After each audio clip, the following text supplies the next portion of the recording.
श्री गिरिराज धरण की जय, श्री वल्लभाधीश की जय।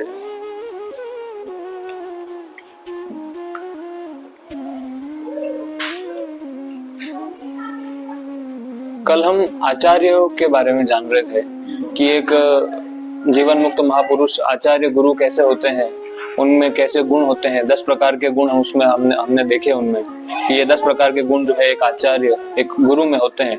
मैं जल्दी उनको एक बार दोहरा भी देता हूँ। पहला, अपनी दृष्टि में जो वास्तविक बोधवान तत्वज्ञ दिखते हो।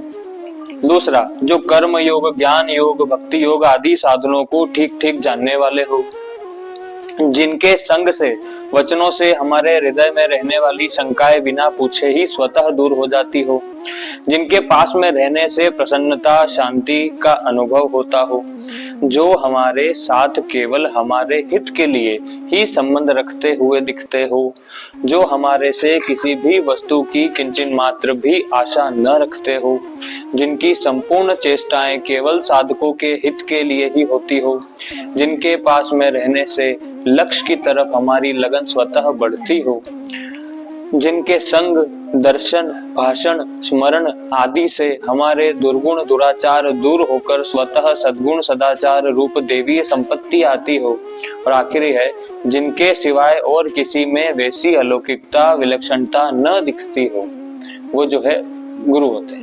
मतलब गुरु के 10 लक्षणों की बात। जी, ब्रह्मश्रोत्री और ब्रह्मनिष्ठ दोनों,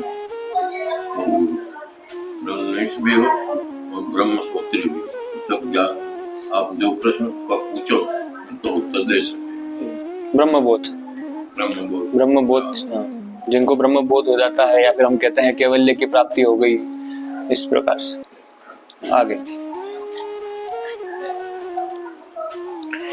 अब विशेष बात प्रारंभ करनी है।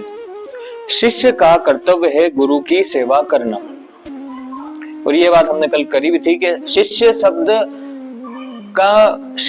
का मूल ही तब तक है जब तक गुरु शब्द होगा। अगर गुरु नहीं है तो शिष्य शब्द का कोई अर्थ ही नहीं है, कोई अस्तित्व ही नहीं।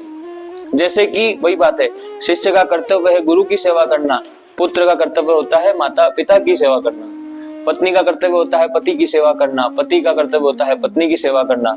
इस प्रकार से मतलब हम जो भी शब्द बोल रहे हैं उसका वो जिससे जुड़ा हुआ है वो अपने आप उसके बारे में हमें पता चल जाता है। तो शिष्य का कर्तव्य है गुरु की सेवा करना। अगर शिष्य अपने कर्तव्य का तत्परता से पालन करे तो उसका संसार से संबंध विच्छेद हो जाता है। अगर कर्तव्य के बिल्कुल निष्ठा के साथ अगर गुरु की आज्ञा का पालन कर रहा है, गुरु के वचनों का पालन कर रहा है, वो जो कह रहे हैं वैसा कर रहा है, भगवान नाम ले रहा है, तो उस व्यक्ति का, उस शिष्य का इस संसार के साथ संबंध विच्छेद हो जाता है। मतलब संसार से संबंध टूट जाता है और भगवान से संबंध जुड़ जाता है। भगवान से संबंध उसका जुड़ जाता है और इस संसार से, ये माया, ये जो प्रपंच है, इससे टूट जाता है और वह गुरु तत्व के साथ एक हो जाता है, अर्थात उसमें गुरुत्व आ जाता है।